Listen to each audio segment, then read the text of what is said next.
I always fall back to this one idea. This is a stage. This is theater, competitive theater. The main difference here is that you pay not knowing what type of show you're going to get. But since we're informed who the performers are, you typically trust that the performance you pay for in advance will be one of their best.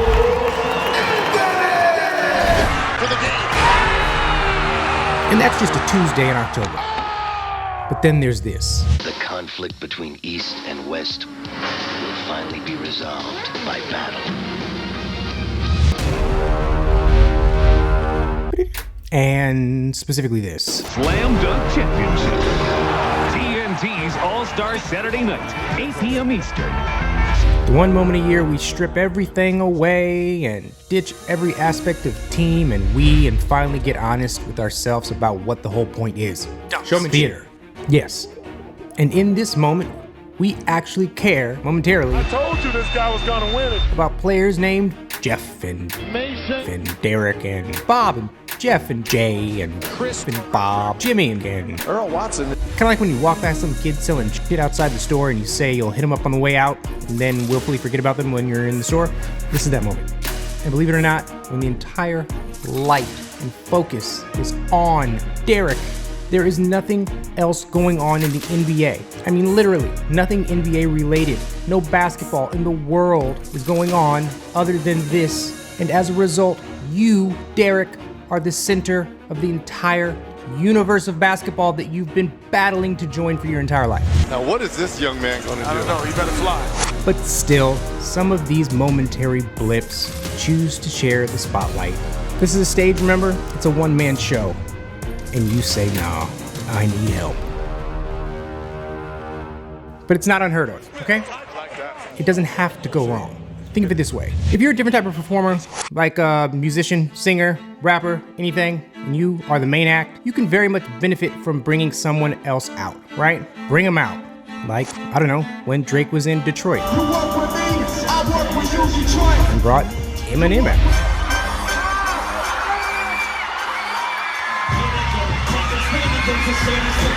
How more appropriate could that be, right? Everything about that advances the particular story that that man is trying to tell. And there's countless cases of this being in New York and bringing out the New York artist.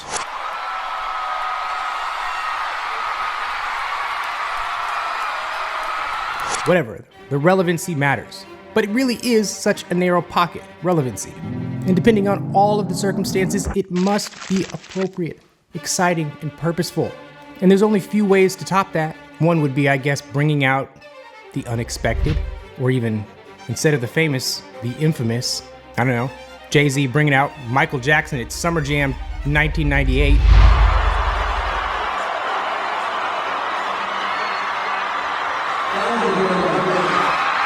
That was just impressive and surprising. It's live, we the champions, you heard Michael it. Jackson. We live. King of rap, the king of pop, holla. Point is, okay, back to the story here. This is your stage, kids. And depending on who you bring out, it will directly benefit or diminish your effort, your story, your standing, your relevancy, and your light. That's weird. That was weird. So let's toss some trash aside and dive right into the dumpster. Today's word is garbage. Bring them out. There are 3 distinct categories of assistants during the dunk contest, and 90% of them are just stupid. Category 1, the prop. Human or inanimate. This involves anything that you jump over or blow out. Planes, chairs, cars, guys in cars and chairs and whatever, who cares? They scared to hit the lady, I understand. Category number 2. This is more of a performative thing. It's the pre-dunk performative assistants like this. A choir. NBA Slam Can he Dunk do it? champions If I standing can up. see it. This also includes revealing that you have somebody else's jersey on, bringing out your dad, making us watch you get dressed, Black Panther. Black Panther. wanting Kobe to put a cape around your neck. Now there is a post-dunk performative option, and that's beyond just being excited and being hyped for your own dunk, which is required, which you must do. It's part of your dunk. That is the kryptonite dance. And yes, I know not everyone has the confidence level of a Vince Carter in a dunk contest just to walk like this. But if you're not going to keep the energy level high, they are going to judge you. See? Baseline. Oh, wow. Now see, he pumped the ball. You know what I don't like about it? I like the post-dunk reaction. You have to be more excited than the fans to get them excited. You can't be cool when you do something electric. See, watch his post-dunk.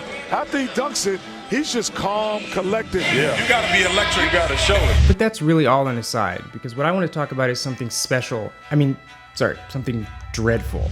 The planned, coordinated mess. When those third-year players on their 10-day contracts take 8 of our fleeting minutes to make us listen to the entire title track of Space Jam, all to intro a 10-second dunk, or the effort to absolutely make sure we know which country you're from. He brings out the national flag. Which always plays well in a North Carolina arena. And I want to talk about this because while they're executing their performance, we as the viewer, we all die a little bit inside. Because that approach always fails. Wait, you know what? I'm gonna keep this 100% right. I'm gonna keep it real. Somebody gotta do something here. We gotta get some no-dos. In the year 2014. What's up? Yo, Shorty, where you going? I don't know. Is this a thriller? I can't see it. Oh, he can sing. He's trying to get a record deal. And just to continue beating this dead horse, on a general note, all of these long pre-show slogs always have this weird downtime in them. Whether it's just walking from one place to another, bringing out a prop, and it's just like purposefully disrespectful to the audience. And furthermore, anytime these involve one of the sideline reporters, you know, like Cheryl Miller or D3, it will always suck. And finally, long intros are completely dependent on you making your very first dunk attempt. This is his last attempt, Reg. Period. Now, let's watch my... This is the freestyle round. favorite. 2014. It is with incredible joy and distinct honor that I proclaim, as witness to this event, that henceforth the realm of Sacramento will now be known as the land of Shaclamore. Please usher in this new era. Nice watch. Nice ring shot. See, this one is bad. Bad introduction. If you go down to Bourbon Street, you can get a couple of those too, Kenny. And if it's not clear, it has to be clear. This is clearly Shaq's idea. Clearly Shaq's idea. Poor Ben. This is something Shaq thought up. I guarantee you. And it sucks because Shaq actually is funny. It's pretty hilarious, actually. Hey, Tiffany Haddish acted so fat when she turned around. I was like, hey, Charles, how you doing? But he's also really corny. And this is the side that's sticking out here.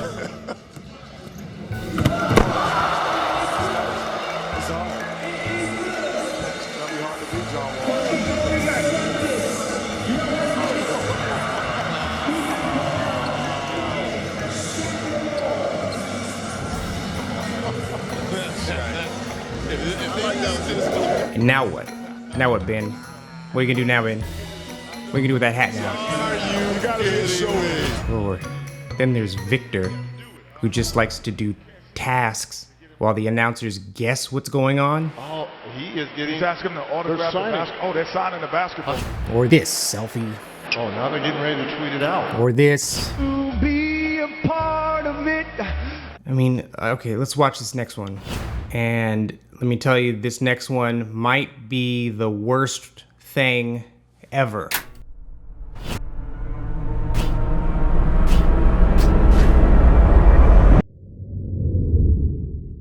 Getting ready for his second dunk.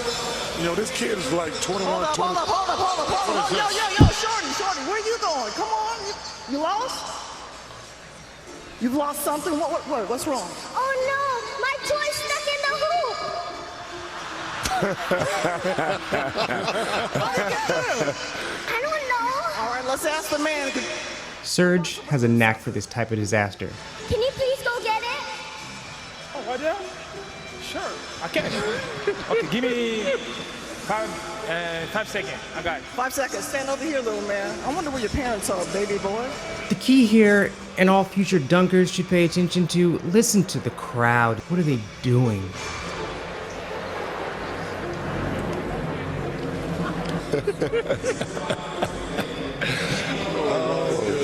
Oh, man. Say looking for his parents. He's gonna bite it. Bite the teddy bear. Is he gonna bite the teddy bear? I don't know. Oh my God, this is painful. They should go and arrest that guy who cut that kid's hair right now. Are you kidding me? That's a cute kid, Charles. He's a cute kid, but that's a bad haircut. This is shameful. That's fresh.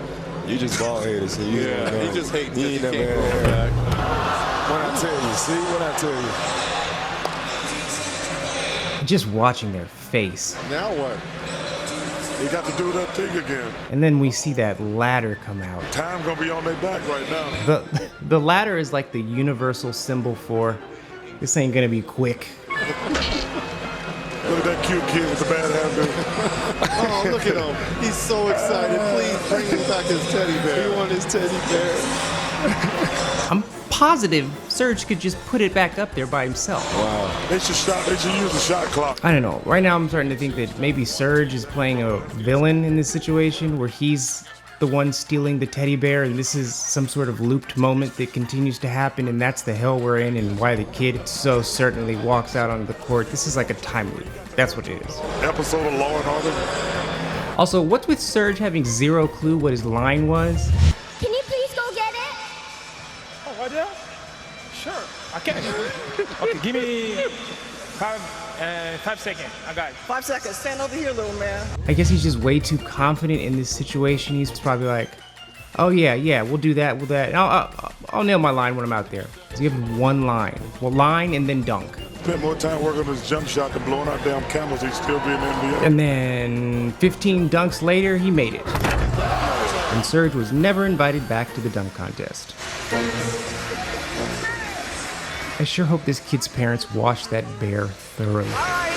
Security, take him out of here.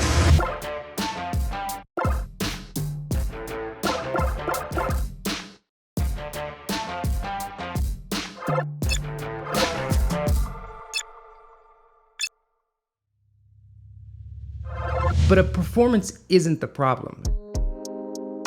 It's a bad performance. Because some rare times, all the elements come together and work well. Like this Abadou Diallo dunk from 2019. Gotta get up for this one. I gotta get up for this one. After playing the Superman music as if it were for Shaq, Abadou Diallo completes his dunk, arm in rim, and then rips the jersey to reveal, no, in fact, he was the Superman. Get your camera phones out! Get your camera phones out! Because Abadou Diallo is in the building! Once again, 2019, dunk contest when edited properly was wonderful. But usually, it's too long, trying at best. I love Dwight Howard and his personality and his costumes. However, it may have been just a little too many props. It needs to be done quickly. Like once again, let's check out 2019. This reveal for the Larry Johnson jersey. Look at how speedy this is. You know, Kemba Walker is open. Kemba's not trying to pass. Oh, wait a minute. Look at this. Larry Johnson's jersey. We didn't have to dwell on it. He ripped it, he dunked it. That's it. Move on. Timing, kids. All right, category 3, and I use this word loosely, skilled assistance. And if that's not clear, that is anyone or anything that actually interacts with the ball during the dunking process. And since this is my video, yes, this counts, holding up the ball with one hand, but no, this does not. I'm sick of this. I mean, really, folks, man up, toss the ball up yourself, please, unless there's a specific reason for that person being out there, just toss it yourself. Okay, again, the skilled category. It has people who must actually complete a skilled task.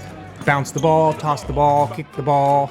But even in that category, where you require an actual act, you still should be finding a character that fits the particular story or performance that you are trying to promote. I like this.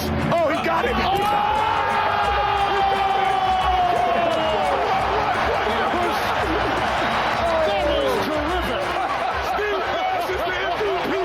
For example, this year, Pat brought out another white guy, and for some reason that fit. We just heard he has a 44-inch vertical leap at the draft combine, and that was the highest, the third highest mark in that's an MVP. history. Hey, Christian Yelich. That's an MVP of baseball. Christian Yelich is out here too. That's an MVP of baseball. That's right, holding the basketball. Come on, man. Because Pat was a baseball player. Let's go, Pat. But no, it's not because he's just some other white guy. That's not the reason. This, as the announcers slowly unravel, is like a triple layered vanilla cake of connections. Number one, start with the shirt. Pat Cunnington here is wearing a fit from the movie White Men Can't Jump, a 1992 basketball classic. And besides looking just like Woody Harrelson himself, it also is ironic because unlike the title of the movie, it turns out Pat has a 44-inch vertical leap at the draft combine, and that was the third highest mark. Though maybe it's triply ironic because in the movie, Harrelson does end up dunking at the end. Oh, okay. So both men are antithetical of the title. Second, this isn't just some random guy. This is the MVP of baseball. Or the National League MVP from 2018, Yelich. Christian Yelich. Christian Yelich. And he plays for the Milwaukee Brewers, the hometown baseball counterpart to Pat's hometown Milwaukee Bucks. Who goes to a lot of Bucks games. And third, and a wonderful cherry on top, the connection besides City and Hugh. Pat himself used to be a baseball player. And not just for fun, he was really good and was actually drafted into the major league by the Baltimore Orioles. Okay, and hearing the announcers either read the stuff or discover it, all this stuff, all pre-dunk, it gets their juices flowing. We just heard he has a 44-inch vertical leap at the draft combine, and that was the third highest mark in that's an MVP history. Hey, Christian Yelich. That's an MVP of baseball. Christian Yelich is out here too. That's an MVP of baseball. That's right, holding the basketball. Come on, man. Because Pat was a baseball player. Let's go, Pat. Artificially pre-juicing the moment before the dunk. By loading them up with all the relevant excitement, he completes this rather ordinary dunk and gets...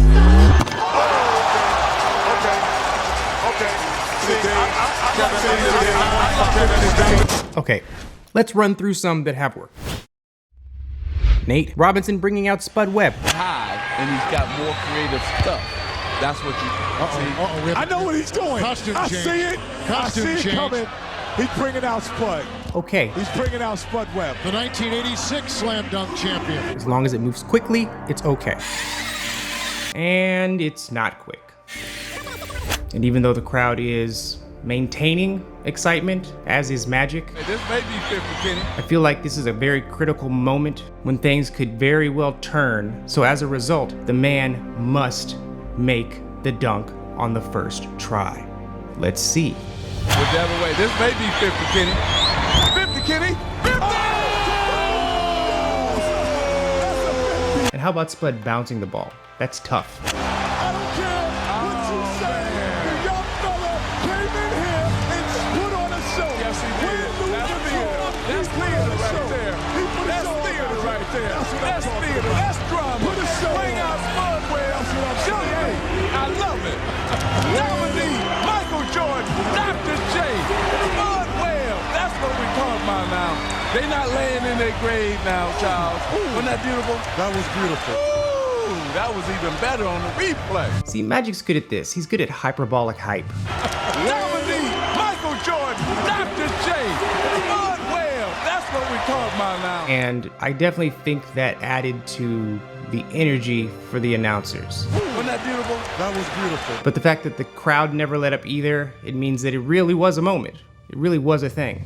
And Magic pointed out that it was theater.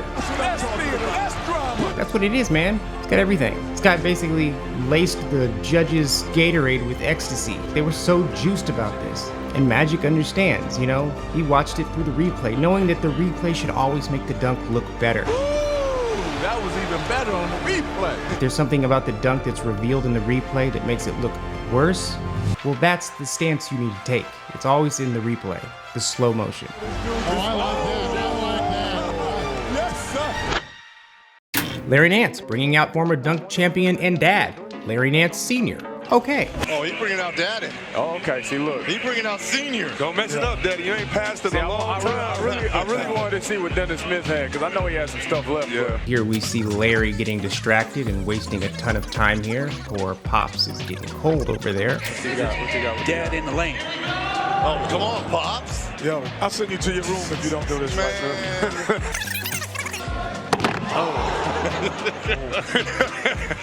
Larry Nance misses. Papa never passed to you or John. Did I sit down? Now, we lost him completely. The judges are laughing at something completely different when all of this could have worked, when it should have worked. I said that out. No, I was talking about that was me. Okay. Nance with the windmill. Okay, alley-oop. Okay, there's the emotion you were talking about. There we go. There's the emotion you were talking about. We get it. Move it along a little quicker next time. But that's not even the half of it. There's a part of this before it all that I really did not want to dwell on or even show you, but we have to. You gotta learn like I learned. This is the moment Larry Nance Jr. crapped the bed with the worst pre-dunk jersey change performance. Hold on a sec. Larry Nance Jr. Here we go. has brought out quick change You all to right? help him out with his dunk. I know We're gonna get exactly that. what he's doing. Need some help? 3D's getting help. Go to work. Quick change there. Help quick him change. get into his contact. Okay. Let's make some noise. Make some noise. Make some noise. Let's go. Let's see what you got. What you got, Larry? I'll What you put got, money quick on change? What you that. got? He's putting his Nance jersey on. What is I'll put going money on inside there? Come on, make some noise, people. Some good's coming. Some good's coming. You ready? You ready? Get. You ready? I can't see in there. I can't see. What is he even saying? What is he saying? You ready? Get. You ready? I can't see in there. I can't see. Ready, let's go. Involving one of the announcers is always a bad idea. It never works. Get. You ready? I can't see in there. I can't see. Ready, let's go. Maybe his dad is in And the socks are pulled up. The socks are pulled up, ladies and gentlemen. The high socks and everything.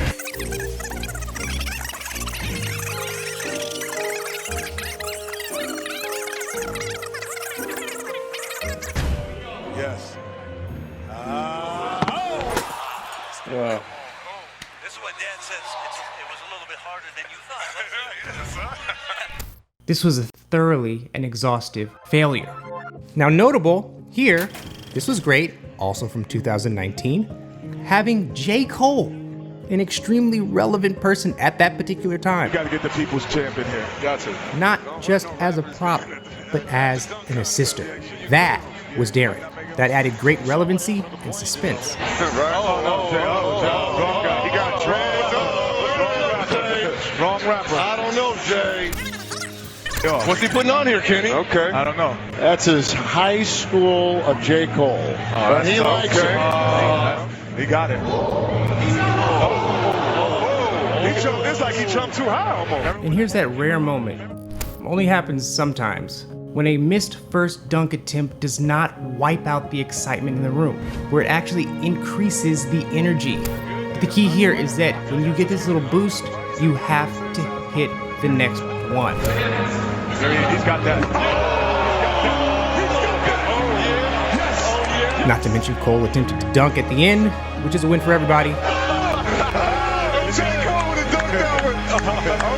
Not to digress, but it seems most of the time when you bring someone out to help, it's usually a teammate. Or someone right there. As 2019 dunker Abdou Diallo demonstrated with teammate Russell Westbrook. Go get that left right. Come on now. And then later, Smith goes the legend and not teammate route when he gets a fur-encapsulated Dwayne Wade as a prop, but then also snags Steph Curry unsuspectingly from the front row to be a skilled assistant. Wade is about to retire. Play tomorrow. He's about to retire. This is standard and I believe doesn't help or hurt the dunk either way, but there's a risk that the person you bring out might upstage you. I want all eyes on me. I don't want the TikTokers doing that right now. I need all eyes on me and my dunk.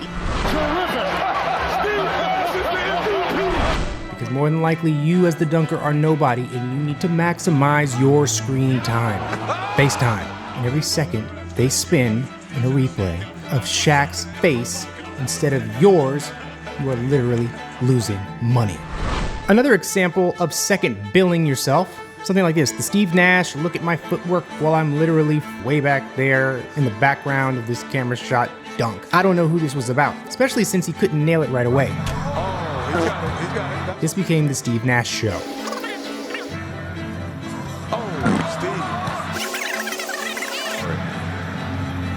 There we go. One more time. One more. It's actually enlightening to see how forceful and borderline angry Steve looks when he's asking for another chance from the refs, I guess. This is their domain. One more time. One more.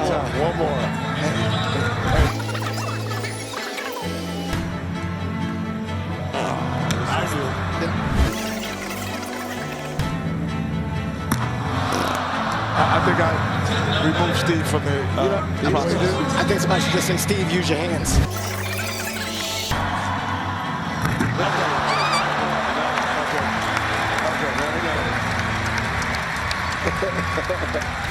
Also, Nate again. Nate Robinson's attempt to jump over Dwight here.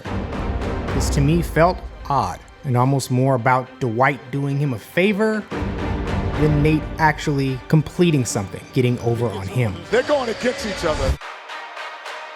How annoyed does he look right now? This dunk also featured an extremely long setup with the kryptonite shoes. He's got the green. He's got the kryptonite. He's got the kryptonite. He got his new shoes, the kryptonite shoes, so he changed everything to green. It basically has all the hallmarks of my least favorite kind of dunks.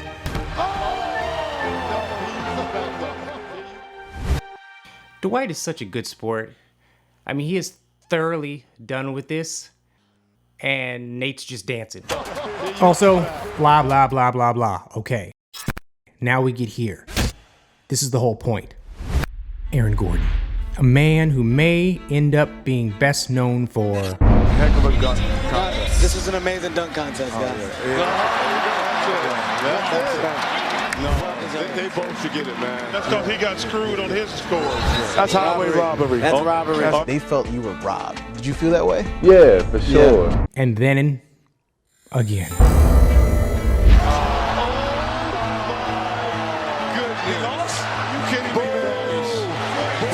That's highway robbery. But what we need to acknowledge is the one thing that he got right, and that I hope to God everyone learns from. Aaron Gordon, with very minor name recognition, found interesting ways to involve other skilled and performative features into his act, but not diminish, confuse, or split his spotlight. And though he has made some errors, this in particular... You got the TikTok girls. You got the girls that's famous on TikTok. Listen, this is for the social. This is for social. This is for a generation that's not our age. I don't want the TikTokers doing that right now. I need all eyes on me and my dunk. And the mistake isn't that he had them participate in this performance. It's that their participation had nothing to do with the dunk. And they're 45 feet away doing nothing but splitting camera time. But this will fade and... it will be his true triumphs that live on.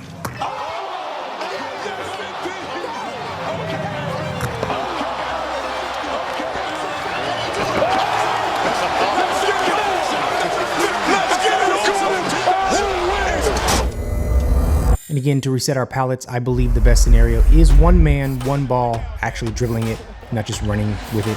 One dunk. And one good post-dunk sell. But Aaron tinkered with the idea, and I believe showed us a new narrative. Start here, 2017, when Aaron Gordon partnered with a drone to deliver the first electronic duo assist. Where is it? If he's got it, where is it? Does he have a drone for real, y'all? There it is. Where? This was fun, new, at the time, relevant. Right there. Oh, there it is, the Intel drone. The drone, it really wasn't even my idea. Yeah. It just wasn't right. Yeah. Wasn't true to myself. I got out there. Yeah. I had the ball, I was looking around the crowd, saw everybody.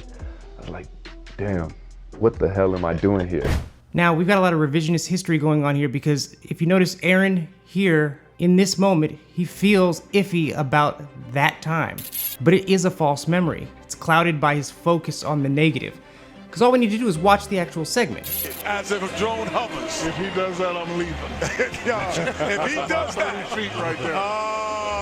I'm telling you, if he takes it out of the drone and dunks the basketball, you're going. That's what he's doing. Yes, that is what he's doing.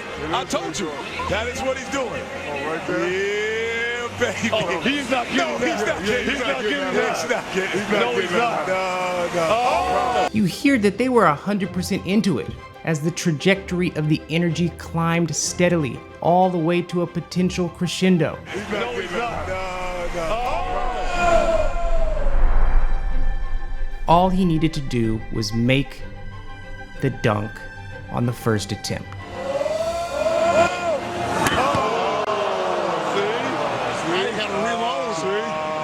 I liked it. I like that though.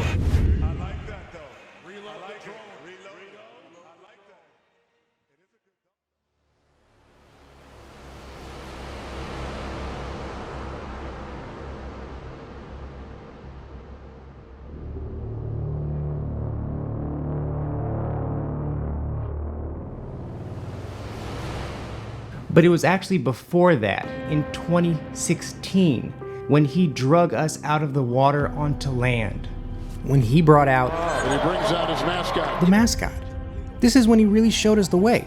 It's so obvious, right? But not. This has got bad case of injury written all over it. I don't like it. I don't like it either. See, the idea of a mascot is perfectly conjured for this moment. It should be a cliche by now.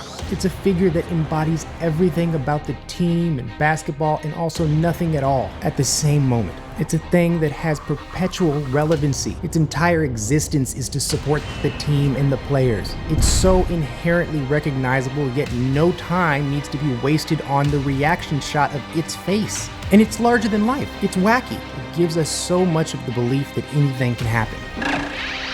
And specifically, when he put the thing on a hoverboard. There we go again. The mascot, Gordon, is ready. And told it to spin. How do you work on these dunks? Oh, no, this is real. This is real. Like he just came up with the idea. I want to give you credit for your presentation because you stopped and you said, I want you to start spinning. Yeah. The presentation was very underrated for this dunk contest. Let's talk about this.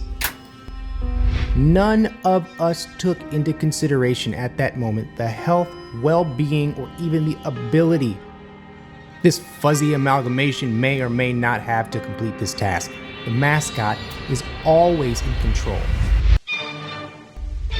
With a rock-solid smile and unblinking eyes, the mascot always hits their mark.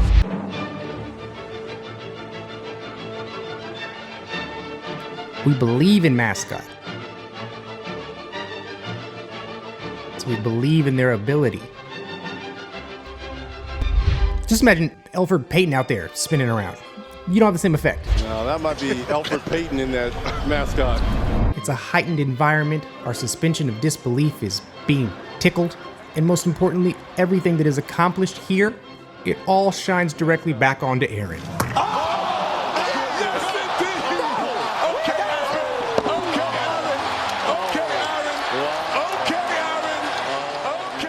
As we never even think about whatever took place in that sweaty-ass costume.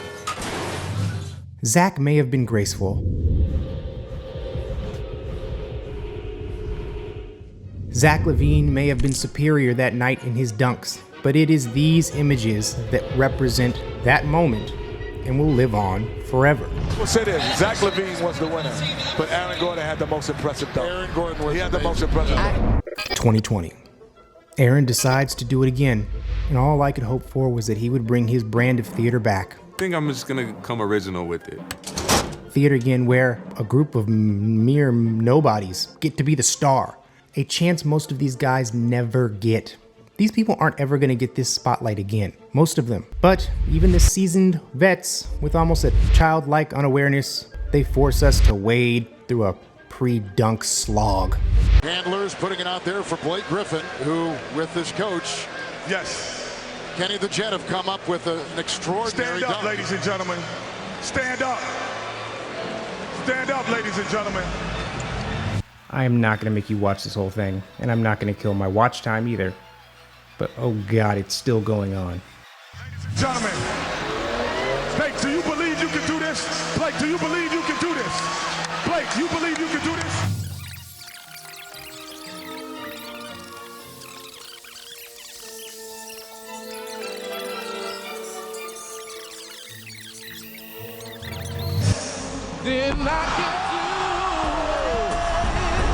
Then there's the ancillary throwaway tinsel Dwight continues to double down on. Yeah, Superman cape. Super can't say this. Why? This is the assistant stuff. Just a little too many props. Then there's a row of dancers, none of which were jumped over.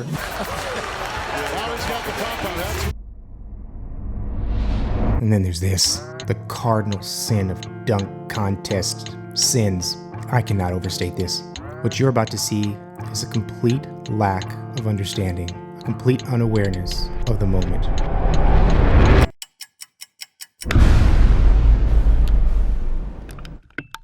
What Derek Jones Jr. does here, after already demonstrating exactly what not to do while people sing you happy birthday. He's getting a full serenade. Okay. What is this? What is this? Why would you do that with your hands? For happy birthday? But what he did next was a breach of every unspoken rule a performer has with an audience. Derek Jones Jr. brought out a complete nobody. Now with Miami after being the high school player of the year in the state of Pennsylvania. Who's this guy? Right out into the middle of his stage. First time I'm gonna see it ever. I mean, a certified nobody. Literally nobody in the entire production crew or broadcast team has any idea who this or these two men are. Are they contest winners? Is that his adopted family? Is that a couple of guys he chilled with last night? Is this like a hangover situation? Are these guys shooting a movie we don't know about and it all makes sense in about a month from now?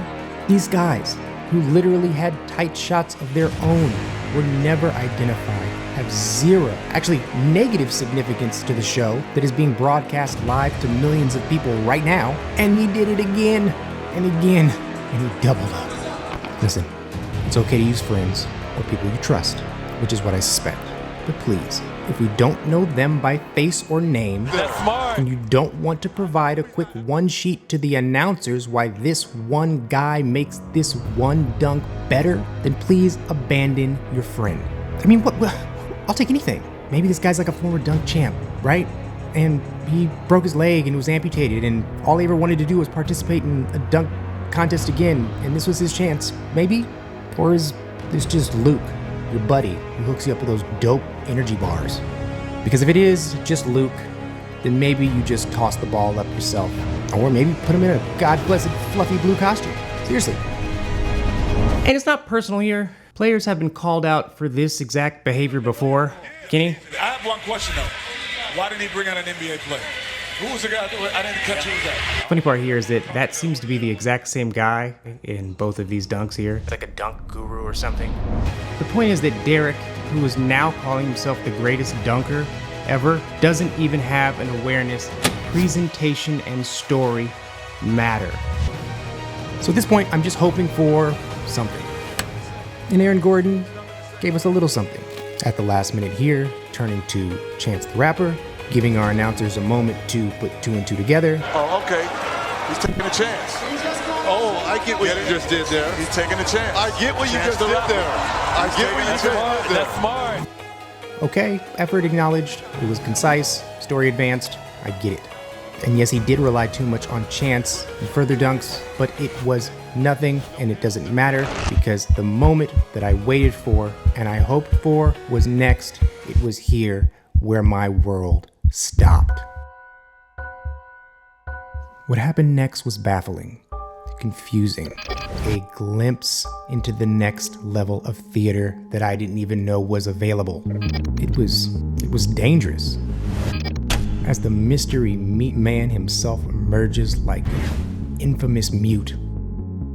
String bean, impish, innocent, Michael Jackson man in the mirror looking forest creature, like a deer. wandering out of the woods. A being with the essence of recent innocence in his eye, the likes of Bambi just after seeing his mother get shot. This guy legitimately looked like he just landed on Earth, wandered through a Mountain Dew commercial and doesn't know much more than that. I mean, to that point, nobody had even clocked that this guy was here in the building. I watched all 54 hours of All-Star Weekend. Never did I once see that face in a cutaway. He was pulled from the darkness. Pulled from the darkness type of guest that I am here for. It all hit us at the same time. We got Markelle Fultz. And it's not just novel. He's not there to just put on a cape. Mr. Gordon is seemingly asking the android of human misery and self-disassociation to actually complete a task. Yeah, you better practice with that goose down jacket on. And quickly, if you don't know, the beauty, the drama in this moment is that Markelle Fultz was supposed to be great. With the first pick in the 2017 NBA Draft, the Philadelphia 76ers select Markelle Fultz forgot how to shoot the ball. A #1 draft pick just a few years back, but then for a list of mysteries, immediately forgot basketball. Right here, the shooting mechanics is what I'm interested in.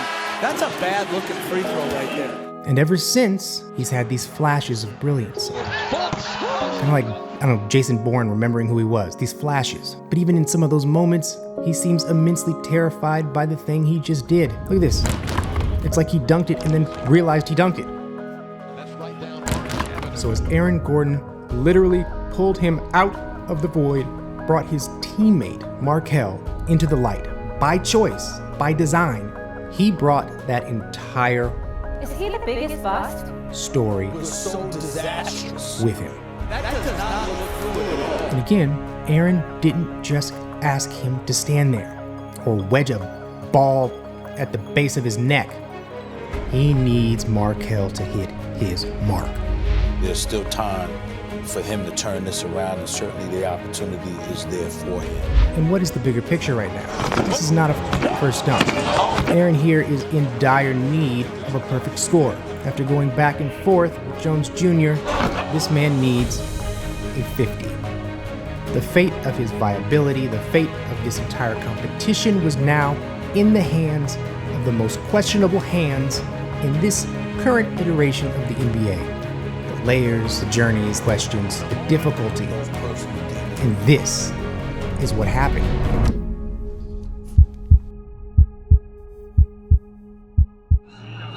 Oh, we got Markelle Fultz. It's warm in the building, Markelle. You take off the jacket. Let's see it. Yeah, you better practice with that goose down jacket on. Yeah, yo, he's passing the ball with a goose down. Yeah, you couldn't take the jacket off? No doubt. You can't mess up his drip. Oh, wait. He's going to try to catch it off the backboard at 360. Oh, yes, it is. Come on, Markelle Fultz.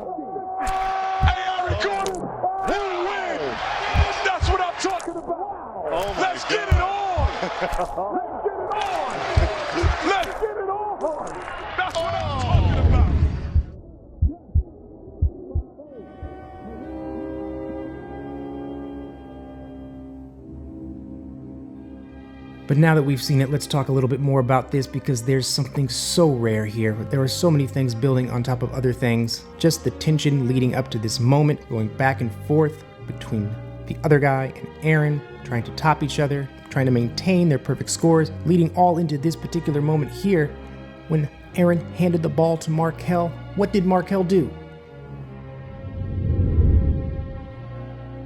He missed the backboard entirely, which is exactly what Markelle feared would happen. But it was an unshaken Aaron that immediately told his guy, it's okay. You got this. But it is the next thing that happened that is so rare and beautiful. It's like finding the four-leaf clover of dunk contest situations. Because after Markelle completely whiffs on his one task, the next attempt, when Markelle actually hits his mark, Aaron misses his. But the luck here is an odd combination of tension, excitement, anticipation, hope, tiredness, anxiety, all leading into one of the few moments in time when a missed dunk attempt, revealing just enough of the dunker's intentions, sends the room to the moon.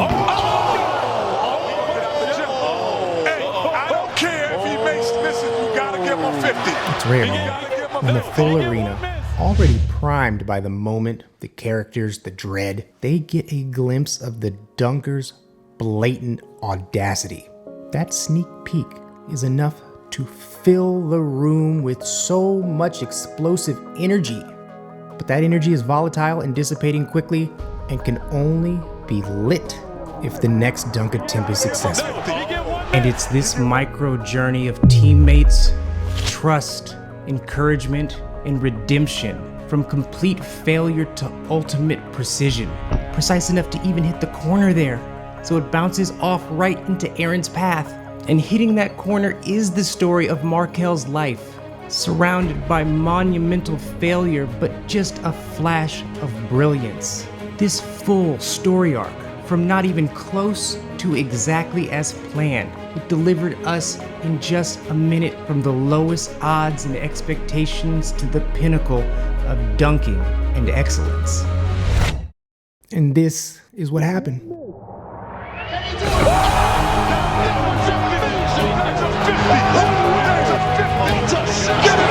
Likes that. That's what I'm talking about. Let's get it on. Let's get it on.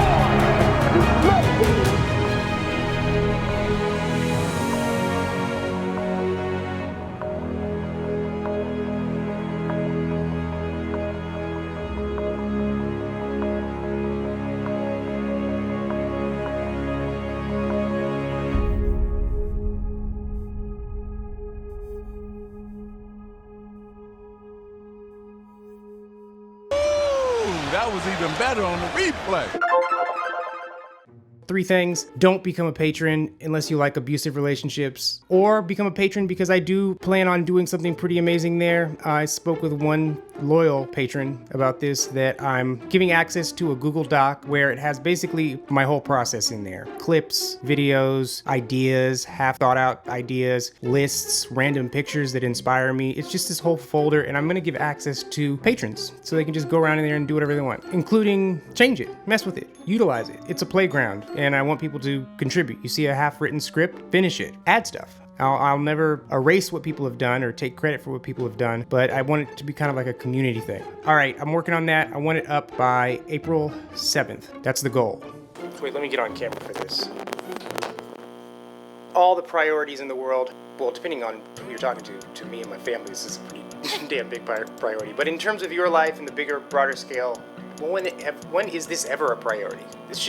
My channel and this should never be the priority. So why am I even putting in that terms? The point is, it's never been a priority to donate. You're probably doing other things like taking care of people. And then there's 100 other things that are priorities, and then there's the stuff you enjoy. If you enjoy what you just watched, become a patron.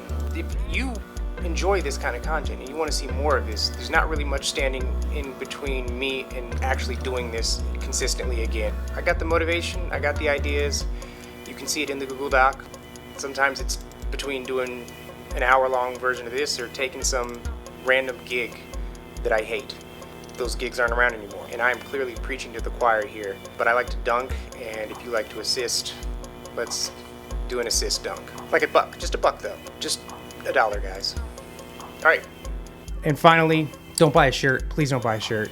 Let's get to the thank yous. And while we run through these, because the whole family's at home, I'm gonna have each member of the family read off about quarter of the names here. So also I'm going to put a dunk highlight reel next to sections of these names, and you can consider that image of that dunker the way I actually feel about you, particularly. For one reason or another, this is how I think of you.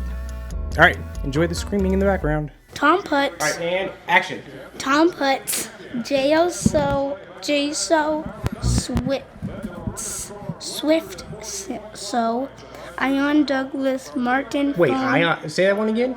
Ion Douglas. All right. Martin Fombe. Nice. Chris Coolian. Hartley B. Ovillo. Stephen Kunzer. Nice. Josh Hammond. Dominic Quall. Wesley Wondrak. Nicholas. James Morgan. James West. Several gerbils in a tree. Cooper. Brandon McCoy. Yeah, that's funny. Austin Mendiola. Ryan Bluey. Bluey? All right, thank you very much. You want to say anything to the fans? I just wanted to watch my movies. Gerbils, you have a very long name. You think that's his real name? Several gerbils in a tree. Okay, several gerbils in a tree. Namby, Cordell Ellings, Max Werner, Big Boy Max Werner. I cannot run. Dylan Slowicki, Ian Taylor, Eric Brown. The Eric Brown. Jesse Reyes. Eaglin Butter. Final Coyote. Willie Goldon Jr. Brett Mullen. Daniel Gunn. Kiss the Goats. Brandon. Corey Savagnas. Ooh, nice job. Can you say Colin Glynn together? 1, 2, 3, go. Colin Glynn together. Sebastian Caron Gallo. Tyreek Simpkins. Tyreek Say Simpkins. Eric Aguirre. Nice. Justin Corbablo. Biden Goodman. Nice. Ryan Hustard. John Woo. We see Jason Henry. Nice job. All right, that's good for now, guys. Wait, no, keep going. John Macmillan. Kristen Shepard. Hannah O'Hara. Bosef. Hudson Shrewsbury. Okay, hit it. Andrew Octavek, Boniface Mumbatene, Zalfen, Michael 2, Jeff E, Ash Littleburn, Jay Barber, Ross Slutsky, Agni, Tim, the Roast Beef Chief, NBA Rudy, I've been on his show before. Jorge Castonius, Bobby K. Washington, Javier, Chris Choeni, Clifford D. McDowell, Donald, Remy Day, Logan Baker, and Brian Carmel.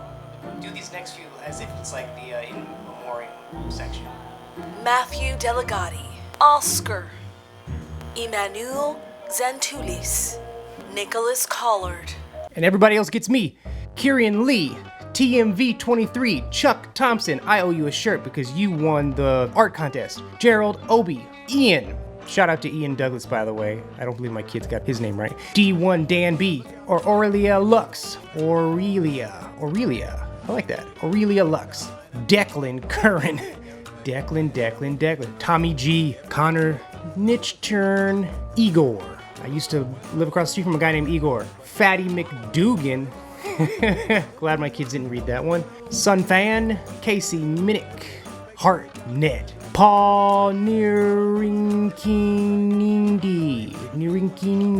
Cully the 100th, I know you. Nathan Del Porto, Matty Baby, Matt not Matt Hawbaker, Dominic Van Wayden. I'm never gonna post that part 2. Andres Sanchez. Oh, been around for a minute, Andres. And Andrew Octavik. Andrew Octavik. All right. Let's see if we can get to the last 9. Will Novak, Joshua Brooks, Vivid 11, Bernard Banks, sounds like a fake name, Conrad Kunichi, Robert Johnson, Bobby Keys, meet Bobby K, Bobby K, meet Bobby Keys, Ben Rumanap, Nimrod, Gez Javier, Nimrod, and Will Novak. What's up? Love you guys. Seriously, stick around. And this is just the beginning. Remember Minute, and none of you clearly know anything about basketball. Ooh, that was even better on the replay.